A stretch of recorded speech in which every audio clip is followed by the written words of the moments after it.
Alfa dan Omega jilid 6 bab 50. Di antara jerat-jerat.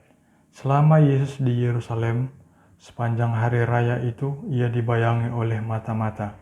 Dari hari ke hari rencana-rencana baru untuk mendiamkan dia telah dicoba. Imam-imam dan penghulu-penghulu memperhatikan dengan cermat untuk menjebak dia. Mereka sedang berencana hendak menghentikan dia dengan kekerasan. Tetapi bukan itu saja.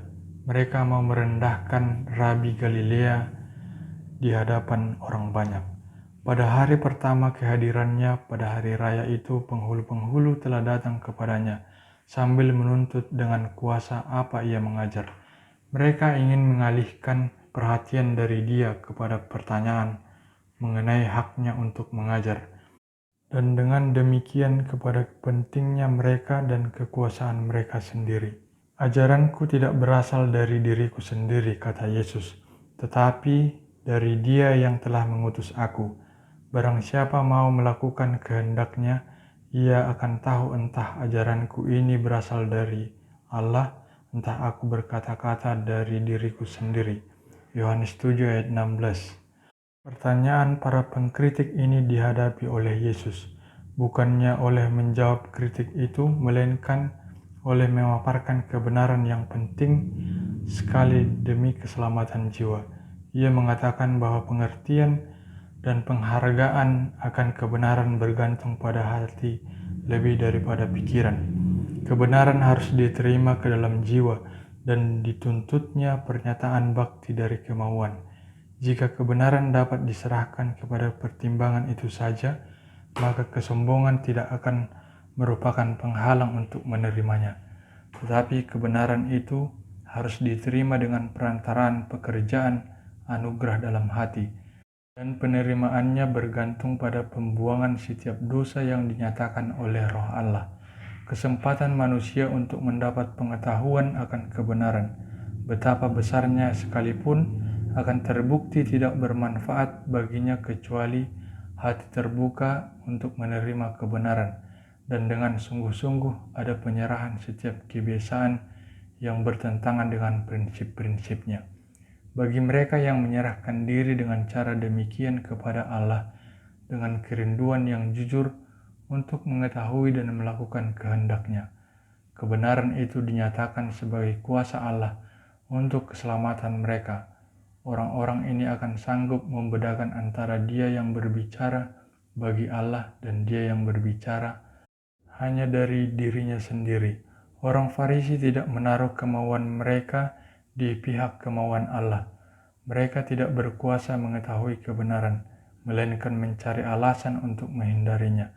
Kristus menunjukkan bahwa itulah sebabnya mereka tidak mengerti akan ajarannya.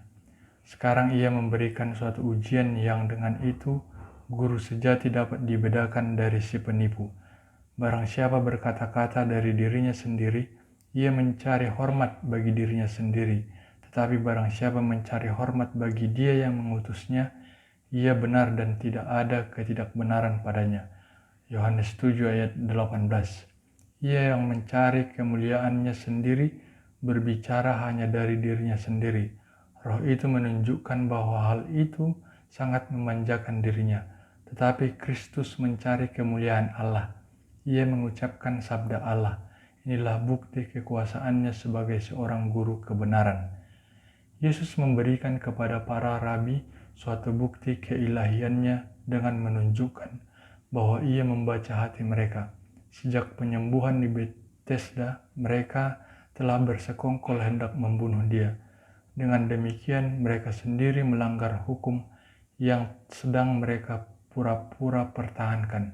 Bukankah Musa yang telah memberikan hukum Taurat kepadamu, namun tidak seorang pun di antara kamu yang melakukan hukum Taurat itu? Mengapa kamu berusaha membunuh aku? Laksana suatu cahaya sinar yang cepat, perkataan ini menyatakan kepada para rabi jurang kebinasaan yang dalamnya mereka hampir jatuh. Seketika lamanya mereka dipenuhi dengan ketakutan. Mereka melihat bahwa mereka ada dalam pertentangan dengan yang tidak terbatas. Tetapi mereka tidak mau diamarkan untuk mempertahankan pengaruh mereka kepada orang banyak. rencana mereka untuk membunuh harus disembunyikan. Untuk menghindari pertanyaan Yesus, mereka berseru, "Engkau kerasukan setan, siapakah yang berusaha membunuh engkau?" Mereka menyindir bahwa perbuatan Yesus yang ajaib itu dihasut oleh roh jahat. Kristus tidak menghiraukan sindiran itu. Ia terus untuk menunjukkan bahwa penyembuhannya di Bethesda sesuai dengan hukum Sabat, dan bahwa hal itu dibenarkan oleh tafsiran orang Yahudi sendiri terhadap hukum itu. Ia berkata, "Jadi Musa menetapkan supaya kamu bersunat dan kamu menyunat orang pada hari Sabat sesuai dengan hukum. Setiap orang harus disunat pada hari ke-8, sekiranya hari ke-8 jauh pada hari Sabat. Upacara harus dilakukan pada saat itu. Lebih-lebih pula hal itu harus sesuai dengan roh hukum itu untuk menyembuhkan seluruh tubuh seorang pada hari Sabat." Dan ia mengabarkan kepada mereka agar jangan menghakimi menurut apa yang nampak, tetapi hakimilah dengan adil. Penghulu-penghulu terdiam, dan banyak dari antara mereka berseru, "Bukankah dia ini yang mereka mau bunuh? Dan lihatlah, ia berbicara dengan leluasa dan mereka tidak mengatakan apa-apa kepadanya. Mungkinkah pemimpin kita benar-benar sudah tahu bahwa ia adalah Kristus?" Banyak dari antara para pendengar Kristus yang tinggal di Yerusalem yang bukannya tidak tahu akan rencana jahat penghulu-penghulu untuk melawan dia, merasa diri mereka tertarik kepadanya oleh kuasa yang tidak dapat dihalangi. Keyakinan menyatakan dengan tegas kepada mereka bahwa ialah anak Allah, tetapi setan bersedia memasukkan kebimbangan, dan untuk ini jalan disediakan oleh pendapat mereka sendiri yang keliru tentang Mesias dan kedatangannya.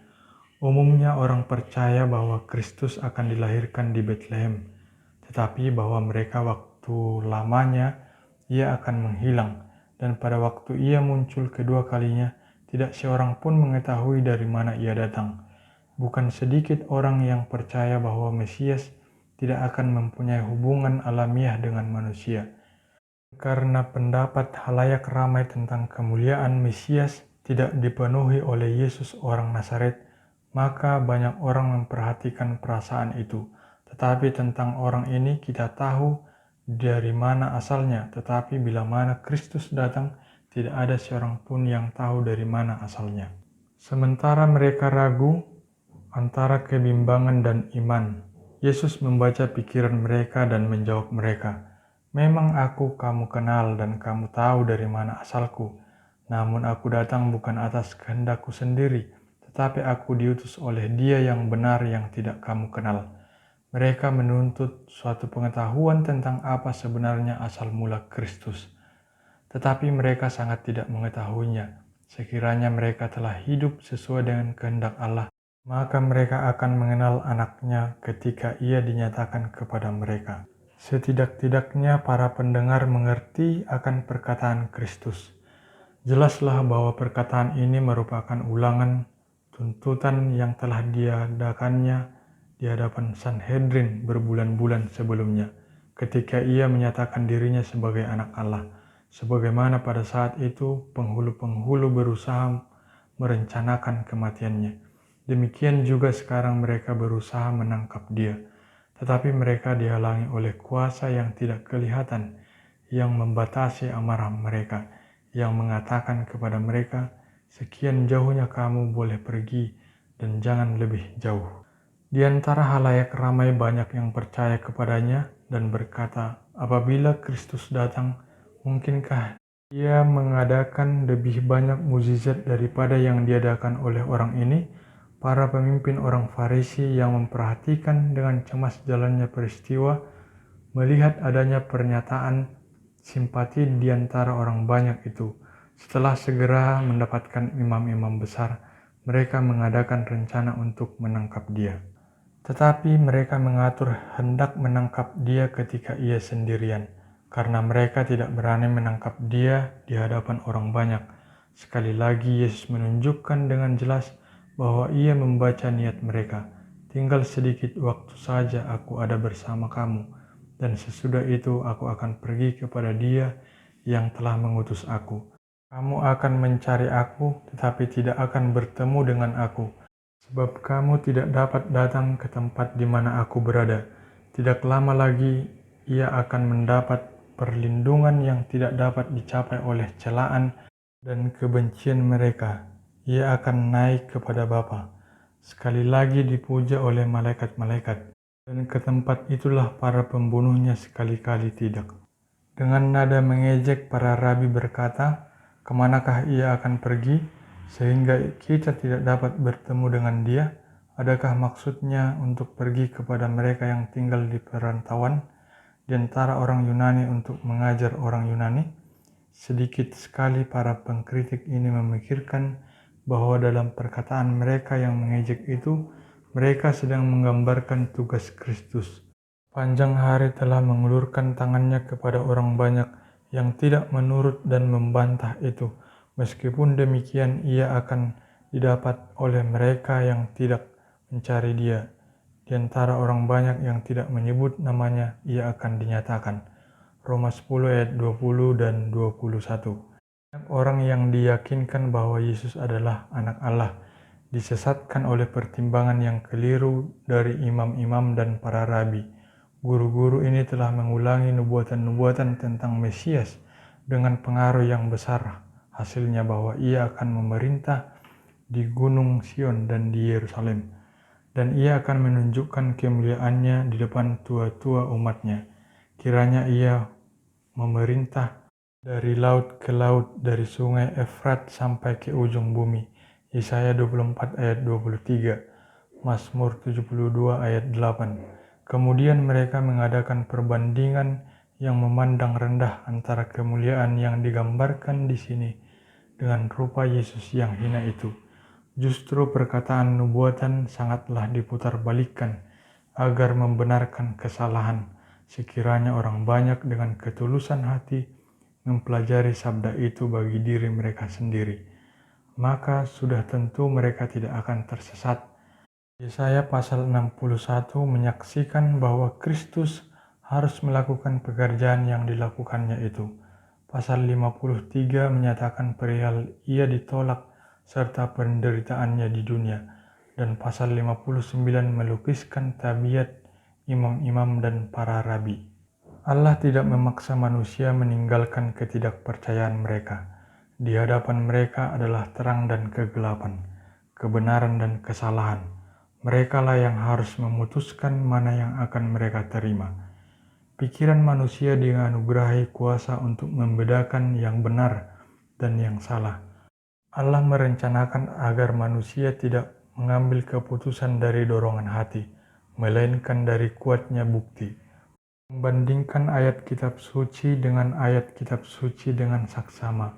Sekiranya orang Yahudi telah mengesampingkan prasangka dan membandingkan nubuatan yang tersurat dan kenyataan yang menjadi ciri-ciri kehidupan Yesus, maka sudah tentu mereka akan melihat keselarasan yang indah antara nubuatan-nubuatan dan kegenapannya dalam kehidupan dan pelayanan orang Galilea yang hina itu. Dewasa ini banyak orang tertipu dalam cara yang sama seperti orang Yahudi. Guru-guru agama membaca Alkitab dalam terang pengertian mereka sendiri dan tradisi, dan orang banyak tidak menyelidiki Alkitab bagi diri sendiri, dan menghakimkan bagi diri sendiri mengenai apakah kebenaran itu. Tetapi mereka meninggalkan pertimbangan mereka dan menyerahkan jiwa mereka kepada para pemimpin mereka. Memasyurkan dan mengajarkan sabdanya adalah salah satu ikhtiar yang telah ditentukan Allah untuk memancarkan terang, tetapi kita harus menguji setiap ajaran manusia dengan kitab suci. Siapa yang mau menyelidiki Alkitab dengan doa, dengan keinginan untuk mengetahui kebenaran agar ia menurutnya, akan menerima penerangan ilahi. Ia akan mengerti kitab suci. Barang siapa mau melakukan kehendaknya, ia akan tahu entah ajaranku ini berasal dari Allah, entah aku berkata-kata dari diriku sendiri. Yohanes 7 ayat 17. Hari terakhir hari raya, hamba-hamba yang diutus oleh imam-imam dan penghulu-penghulu untuk menangkap Yesus kembali tanpa dia. Mereka ditanyai dengan murka, "Mengapa kamu tidak membawanya?" Jawab penjaga-penjaga itu, "Belum pernah seorang manusia berkata seperti itu." Imam-imam dan penghulu-penghulu ketika datang mula-mula ke hadapan Kristus telah merasakan keyakinan seperti itu. Hati mereka sangat terharu dan pendapat dipaksakan kepada mereka. Belum pernah seorang manusia berkata seperti orang itu, tetapi mereka telah memadamkan keyakinan Roh Kudus. Sekarang dalam kemarahan karena alat hukum sekalipun dipengaruhi oleh orang Galilea yang dibenci itu, mereka berseru, "Adakah kamu juga disesatkan? Adakah seorang di antara pemimpin-pemimpin yang percaya kepadanya, atau seorang di antara orang Farisi?" Tetapi orang banyak ini yang tidak mengenal hukum Taurat terkutuklah mereka. Mereka yang kepadanya pekabaran kebenaran diucapkan jarang bertanya, "Benarkah itu?" Melainkan oleh siapakah hal itu dianjurkan. Orang banyak menilainya oleh banyaknya orang yang menerimanya, dan pertanyaan masih ditanyakan, adakah orang terpelajar atau pemimpin agama yang telah mempercayainya? Orang-orang tidak lebih menyukai kesalehan sejati sekarang daripada zaman Kristus. Mereka justru bersungguh-sungguh mencari keuntungan duniawi, sehingga melalaikan kekayaan abadi. Dan hal itu bukannya merupakan suatu bantahan terhadap kebenaran, yang banyak orang tidak bersedia menerimanya atau tidak diterima oleh orang-orang besar di dunia, malah oleh para pemimpin agama. Sekali lagi, imam-imam dan penghulu-penghulu melanjutkan rencana hendak menangkap Yesus. Ditegaskan bahwa jika ia diberi kebebasan lebih lama, ia akan menarik orang banyak dari para pemimpin yang sudah ditetapkan, dan satu-satunya jalan yang aman ialah mendiamkan dia tanpa bertangguh. Ketika mereka sedang ramai memperbincangkannya, dengan tiba-tiba mereka dihentikan. Nikodemus bertanya, apakah hukum Taurat bisa menghukum seseorang sebelum ia didengar dan sebelum orang mengetahui apa yang telah dibuatnya? Perhimpunan itu pun terdiam. Perkataan Nikodemus menemplak angan-angan hati mereka. Mereka tidak dapat mempersalahkan seseorang tanpa memberi dia kesempatan untuk membela diri. Tetapi bukan saja untuk alasan ini, penghulu-penghulu yang congkak itu tinggal diam sambil memandang kepadanya, yang telah berani berbicara di pihak keadilan. Mereka dikejutkan dan dikecewakan karena salah seorang dan mereka sendiri sudah sangat dipengaruhi dengan tabiat Yesus, sehingga ia mengucapkan suatu perkataan untuk membelanya. Setelah sadar kembali dan keheranan, mereka menyapa Nikodemus dengan sindiran yang tajam. "Apakah engkau juga orang Galilea? Selidikilah kitab suci dan engkau akan tahu bahwa tidak ada nabi yang datang dari Galilea." Meskipun demikian, protes itu mengakibatkan ditangguhkannya tindakan majelis itu. Penghulu-penghulu tidak sanggup melaksanakan niat mereka dan menghukum Yesus tanpa memberikan kesempatan untuk membela diri, karena telah dikalahkan pada saat itu. Lalu mereka pulang ke rumahnya masing-masing, tetapi Yesus pergi ke Bukit Zaitun. Dari kesibukan dan kebingungan kota itu, dari orang banyak yang berhasrat dan para rabi yang tidak dapat dipercayai, Yesus berbalik ke ketenangan semak pohon zaitun, di mana ia dapat menyendiri dengan Allah. Tetapi pagi-pagi benar ia pun kembali ke bait suci, dan ketika orang banyak mengerumuni dia, ia pun duduk dan mengajar mereka. Tidak lama kemudian ia pun terganggu.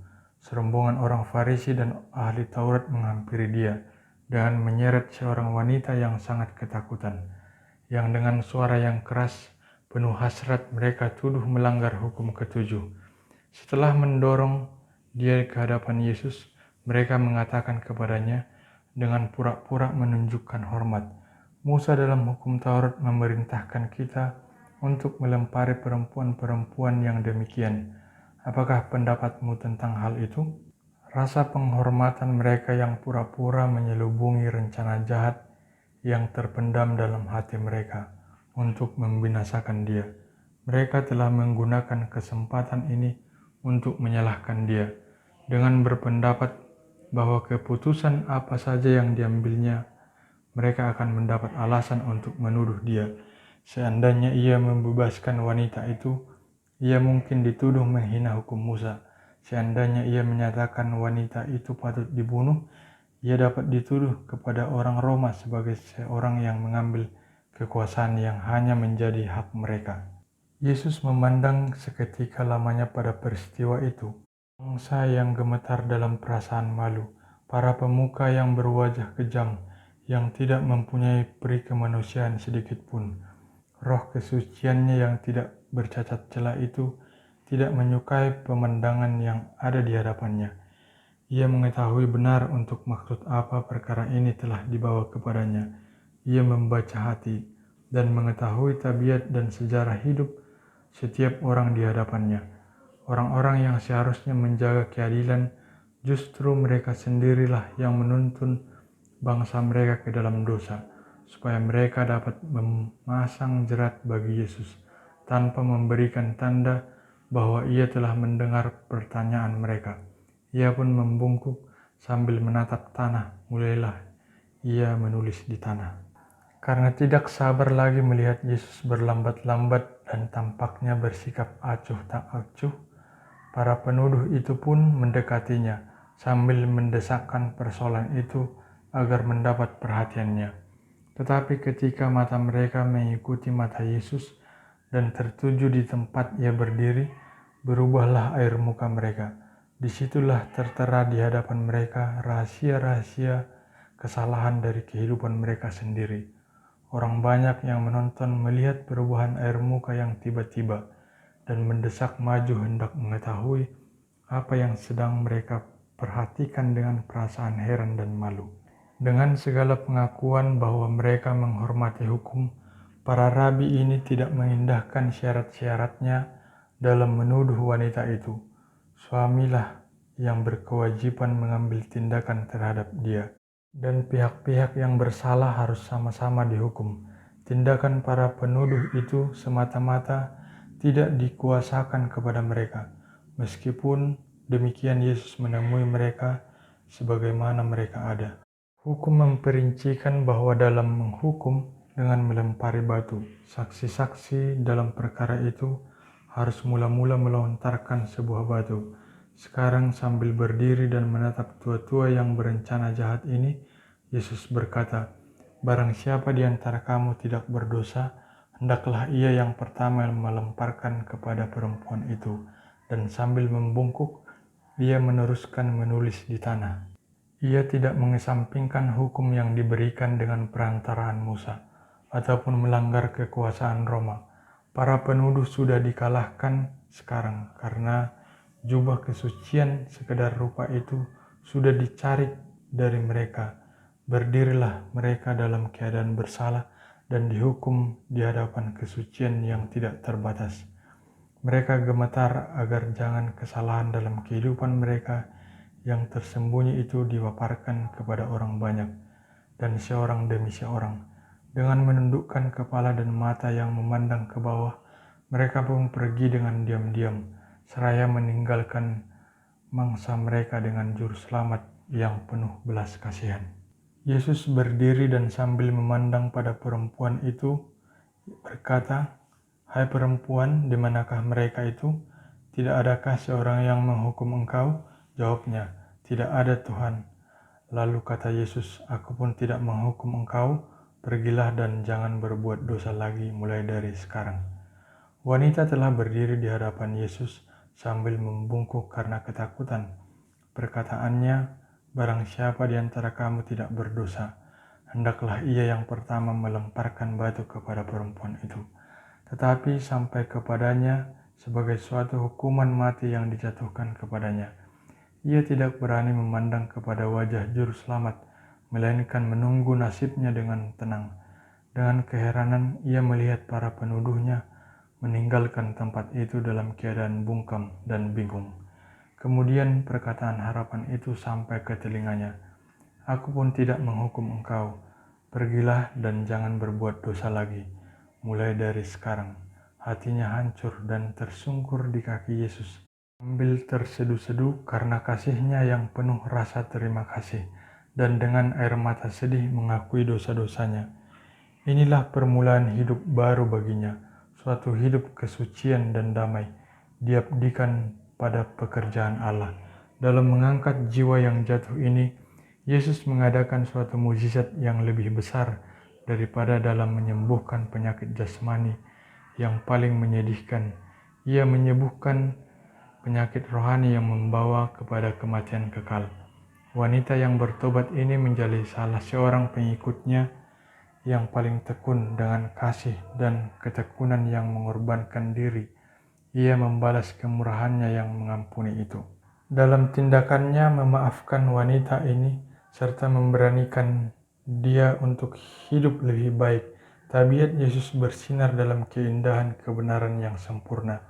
Meskipun ia tidak memaafkan dosa ataupun mengurangi perasaan bersalah, namun ia tidak berusaha menghukum, melainkan menyelamatkan.